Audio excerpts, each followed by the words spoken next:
listen over. You a queen when I less than I'm a gozy. Owamie, Owamie. Owamie, Owamie. Owamie, Owamie. Owamie, Owamie.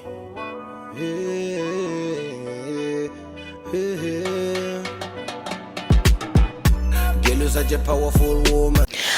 Hi ninjas, how are you doing? It's your girl Owamie, aka Miss Fearful, reporting back for entertainment. If it's the first time joining me, most definitely welcome. Please do make sure that you subscribe and hit the bell. I absolutely love you, and do not forget to follow me on Instagram, TikTok, and Twitter. It's at boldly Owamie. Now, my ninjas, before we get into this video, I want to go ahead and plug you guys. Okay, there is a spot called Exclusive that is there by Owamie on Main. They sell some delicious food. They've got hubbly, they've got drinks. So if you are in the mood for good food, you can visit them, or you can actually order from Mr. D because they are there, and then you can try their food. Their food is actually delicious. I've had their chicken, I've had their beef stew, and I highly enjoyed. Okay, if you really want my opinion, if you wanna, like, you know, just you're craving beef stew especially, order there and come tell me what is it that you tasted. Okay, their cooking is mwah. Okay, but anyway, just let's go ahead and get into this chende. Can you guys believe that the principal who is involved in this case, his DNA has not been submitted? They lied to us. People were lying. Okay? The DNA was never collected. Now, let me go ahead and read this statement from the minister, because people were actually saying that the minister came out and said that, you know, the DNA was submitted. But then this is the media statement that is for clarification on ongoing investigation in Matatiele case. The Minister of Police knows today's statement on various social media platforms surrounding the ongoing case of a minor in Matatiele. It is clear that there is a need for further communication from us, clarifying some aspects of this case. The Minister of Police never made any statement that the DNA of the principal in Bergview College had been taken, but based on initial reports received, said he was among those suspected. He further said that the DNA tests have been conducted without providing any specifics. These tests were in respective of the minor. The minister gave a comprehensive brief on Friday to take the nation into confidence on the investigation, wherein he mentioned that 3 persons of interest had been identified and their samples taken for DNA analysis.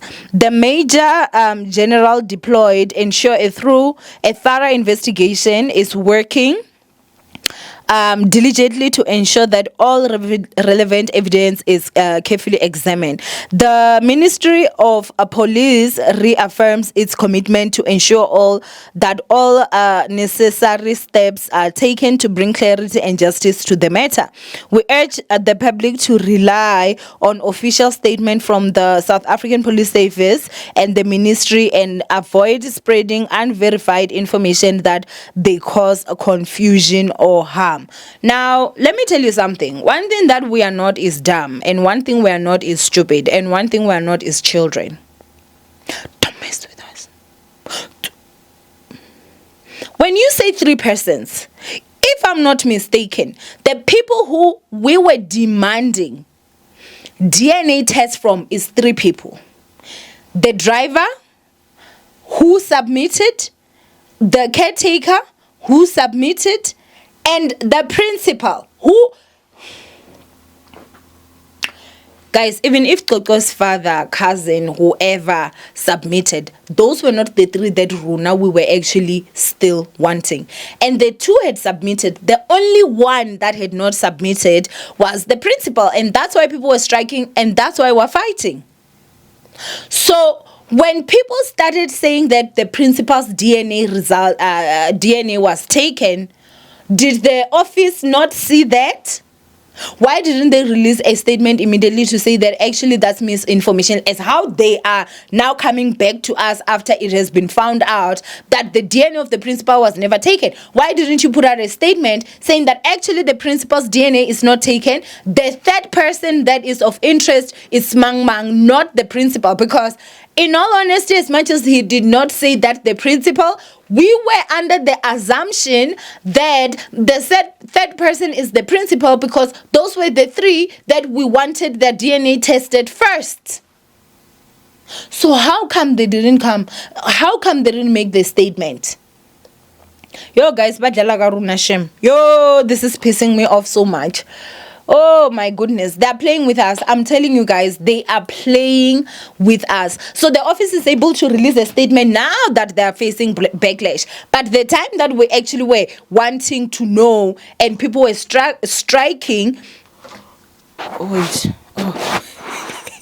Sorry, man. I saw this mic, so I'm like, am I not recording with a mic? I forgot it's a 2-channel. But anyway, for me, what I'm not understanding is how? Why is it that they didn't come and clarify? And can the minister also tell us what is so difficult about subpoenaing this man and taking his DNA by force? Because he is a person of interest, isn't it? He is one of the suspects, so they need to be cleared. Why can't they? Like, maybe there's some law that is protecting him and we are just not being told, because obviously we're not police, we are not lawyers. Can you guys clarify for us? Why is he not getting subpoenaed and his DNA test and his DNA taken? Now, the reason why there's more outrage is because this video came up.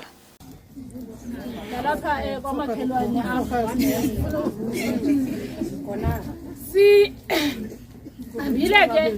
utata kaXoxo then advised us into yokuba le case njengoba i-stagnant nje makuzanywe into yokuba makuthathwe i-DNA test kuwo wonke amadoda that were in contact nomntwana on Monday and Tuesday.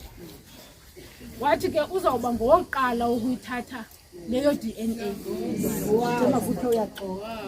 U-MEC Gade ebelapha last week nge-31st uvelile mose-TVini uba uyasideregister isikolo, when actual fact they were clearing issues that the Department of Education naye engakhange wenza umsebenzi. But then before kulungiswe le nto, he decided to say unikeza notice to deregister the school. A week later, the MEC rescinds that decision. Uthi ke ebefuna uprincipal ahambe ayothatha i-DNA. Uminister uyavela uthi i-DNA zika-principal zithathiwe. Mhlawumbi bebefuna uba voices, because the country was like, only yesterday when a brigadier and station unit commander told Mama kaXoxo actually the DNA principal was never taken. Bullshit! To say I am disappointed, guys, you could literally hear, everyone was shocked, because we were under the impression that the principal had submitted the DNA. If this Mlungu, guys, does not have a problem, if this man knows that he is innocent, what would be so difficult about him submitting his DNA? That's number one. To a point where a school would have to be deregistered, which again I've heard that apparently it's registered again. Okay, not okay though, because we know that high chances are there's a child molester there. We don't know who. And I think it should be investigated before that school is actually re-registered or whatever. But you know how our law is.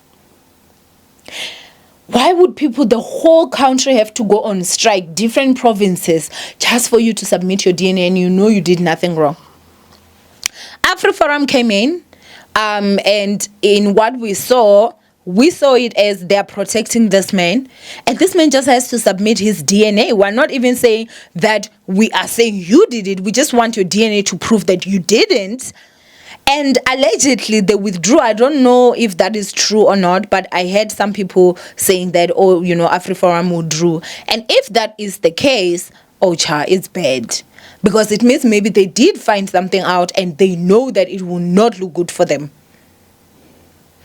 This is absolutely sick. This is absolutely sick. We're being taken for Popeyes because you cannot tell me that a person, they can say, hey, we want your DNA to clear you because there's a child that was molested, and you refuse with your DNA. You continue to work. You continue to live your life freely at that. Over 6 months later, they're still here just wanting a DNA test. If this story didn't go viral, would the office of the minister even had gotten involved in a case like this? So what I've heard is that tomorrow it's national shutdown. I do not know full dates of everywhere, but in Pretoria, from what I heard, from 8 a.m. people will be meeting at Church Square and then marching to Sunnyside Police Station. I hope that, you know, if you're available, please do avail yourself, because we're not only just fighting for Ucwecwe, we're also fighting for our children. We cannot send a message that these people can do this to our kids and it's okay. And I think the other thing again that is so alarming is that reports came out saying that there's over 16,000 teachers allegedly that have got criminal records and they are teaching. A person with a criminal record has no business being anywhere near the children. And when I tell you guys that somebody that is a criminal, they've got a criminology mind. I believe in second chances. I do. But given a second chance whilst you work with still, whilst you work with something that is not our children. When it comes to our children, we should have zero compromise. Or are we now supposed to hire bodyguards that will go with our children? Or us ourselves, should we arm ourselves and be there to defend ourselves and our children as they get education? Schools should be the safest place for children. Should not be a place where children are there to be harmed. And you know, it was so sad because I recently saw a video on TikTok and someone was saying that, what if the first person that actually created Upinki Pinky in the toilet was a child that got molested? And so in order to protect other children, she came up with Upinki Pinky to say that, you know, don't go there by yourself because Pinky Pinky will get you. And that is why. And thinking about it, my heart breaks because I even saw white people talking about this. And I'm like, I thought Pinky Pinky was like a black people's school only, and it's not. And thinking about it, when we were young, I wouldn't go to the toilet by myself. I would have to get a friend that will accompany me because I was afraid of Upinki Pinky. Most of us went to the bathroom or the toilet in groups when we were young because we were afraid of Upinki Pinky, and we would wait for each other because we'd be like, yo, if we don't wait, Upinki Pinky will get that. And it's so sad that being an adult now, having to understand that it's such a sad situation because a school is supposed to be the safest place for every child. All children should feel safe at school. The number that came out saying that just from, I think, last year, October something, to now, of children that were actually sexually assaulted at school is heartbreaking. Heartbreaking. And you know, you guys know Ryan was here. He actually just left. I saw someone saying that if you want to talk to your child, because, you know, we have an open relationship, just ask them, Nana, I want you to tell me something. You know, do you have a secret? If you have a secret, it's okay. You can tell mommy, because between you and mommy, there's no secrets. And apparently some people are saying that that's how their children got to tell them stuff. And it's so heartbreaking that we're living in that era where we have to do that even. You know, we have to. You have to try, you know. Do you have a secret? You know, come sit down, talk to mommy. Let's go. Take the child out for ice cream and assure the child that there's no secret between you guys. There's nothing that your child can tell you that would make you angry, and there's no one that can do anything to mommy or daddy, because some of these perpetrators, they are so sick. They will tell a child that if you tell, I will kill your mother, I will kill your father, I will kill your brother. You understand? And as a child, children don't understand. So they believe those stuff. It's so heartbreaking. It is so heartbreaking. The other thing again that I'll say before I leave is that as much as we want the DNA from the principal, I truly believe the caretaker needs to be taken in and interrogated the African style, South African style. At this point, you police, it's your time to shine. Do izinto endumengazo, because we hear how your interrogations go. Do it to the last maximum, okay? And let me tell you why. Allegations are saying that the caretaker is the one that actually sent Ucweco to the class to clean. Allegedly, she smelled something she could only now remember when she was being called to come. One, it makes no sense for a child to be cleaning a classroom. Two, how did the person that we don't know, speculating, went there to do what the person did? How were they so comfortable that, how did they know that the child is there? Number two, how were they so comfortable to know that no one was going to be coming? The caretaker was there. So as much as the DNA is cleared, something does not make sense there. I think that they do need to take their caretaker in for questioning, because this is highly upsetting. But anyway, do go and comment down below what you guys think of this whole situation. And again, for the march, please make sure that you go on the internet, find all the dates, especially for your area, because I do not even want to lie. We cannot let this one go. We'll be sending a message to the wrong people that they can get away with it. This time, no, we refuse. If the country has to be shut down, if everything has to stand still, then let it. Because how are we supposed to comfortably send our children to schools knowing damn well that it's not a safe place? We've got criminals teaching our kids. No, man, this is wrong. Anyway, go ahead and comment down below what you guys think. From Owamie, was alright. Love you guys, stay blessed, and I will see you guys in my next upload. Bye, ninjas.